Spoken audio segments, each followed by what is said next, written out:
आज से लगभग 5000 वर्ष पहले द्वापर युग के बाद जब कलयुग की शुरुआत हुई, तब त्रिदेव सहित सभी देवताओं ने पृथ्वी से दूरी बना ली, क्योंकि ये युग देवताओं के आगमन से बिल्कुल परे है।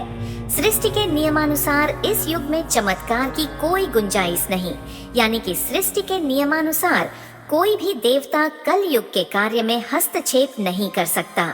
जब तक कलयुग का शासन इस धरती पर है, तब तक कली को ये बिल्कुल भी पसंद नहीं कि कोई भी देवी देवता उसके कार्य में बाधा बने।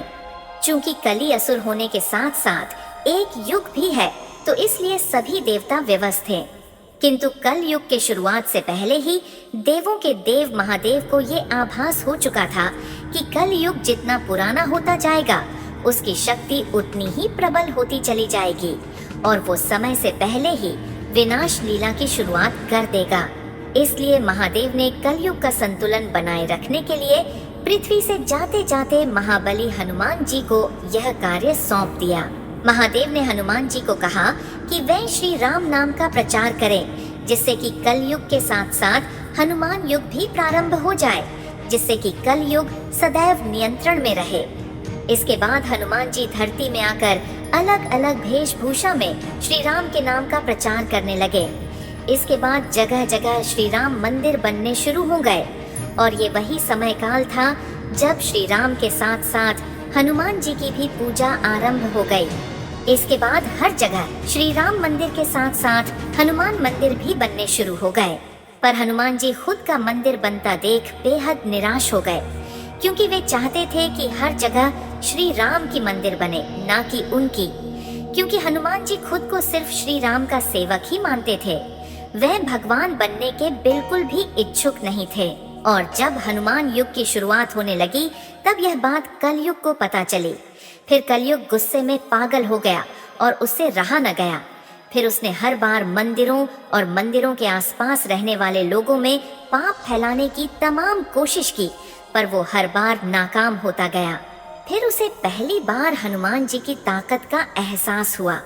कली समझ गया कि किसी भी मंदिर या मंदिर के आसपास उसकी माया का कोई असर नहीं होने वाला, और फिर उसने बेहद शातिर तरीके से मंदिरों से मिलो दूर रह रहे इंसानों के अंदर मंदिरों के प्रति घृणा की माया फैला दी। और फिर कलयुग की माया में फंसकर लोग मंदिरों के प्रति काफी हिंसक हो गए। फिर लोग मंदिरों को तोड़ने के साथ साथ साधु संतों को भी दंडित करने लगे। इंसान एक दूसरे के दुश्मन बनने लगे। उस वक्त हनुमान जी श्री राम के ध्यान में लीन थे, लेकिन जब उन्हें कलयुग के इस दुस्साहस का आभास हुआ, तो हनुमान जी काफी क्रोधित हो उठे और कली यानी कि कलयुग की तलाश में निकल पड़े। और उन्होंने आकाश, पाताल, जंगल, हर जगह कलयुग को ढूंढा। फिर इतने खोज के बाद आखिरकार दोनों आमने सामने आ ही गए। हनुमान जी को सामने देख कलयुग घबरा गया। फिर उसने अपने शक्तियों से हनुमान जी पे अंधाधुंध प्रहार करना शुरू कर दिया, लेकिन कलयुग के शक्तियों का हनुमान जी पे कोई असर न हुआ। और फिर कलयुग ने अपनी माया दिखाई और हनुमान जी पे हावी होने की कोशिश की। कुछ देर तक हनुमान जी कलयुग के इस ताकतवर माया जाल में उलझे रहे, लेकिन कुछ क्षण के बाद कलयुग का ये बिछाया हुआ माया जाल भी टूट गया। फिर हनुमान जी ने श्री राम का नाम लेते हुए कलयुग को वहीं धूल चटा दी और कलयुग को युद्ध में हराया। लेकिन कलयुग को समाप्त नहीं कर पाए, क्योंकि कलयुग सिर्फ एक दैत्य नहीं बल्कि एक युग भी है, जिसे समय से पहले समाप्त नहीं किया जा सकता। फिर कलयुग वहां से गायब होकर कहीं छिप गया और उसी समय से हनुमान जी और कलयुग के बीच ऐसे ही तमाम युद्ध होते चले आ रहे हैं। हर बार हनुमान जी ने कलयुग को शिकस्त दी। इसलिए बुराई कुछ समय के लिए अच्छाई पे हावी जरूर होती है, पर अंत में जीत सच्चाई की ही होती है।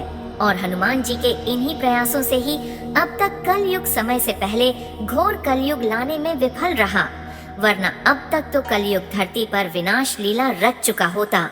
यदि आज धरती में कहीं अच्छे कर्म हो रहे हैं, यदि कहीं ईमानदारी है, यदि कहीं सच्चाई है, तो वो हनुमान जी की ही देन है। और इसलिए हनुमान जी को कलयुग का देवता भी कहा जाता है, क्योंकि इस कलयुग में एक हनुमान जी ही है जो सच्चे लोगों का सहारा है।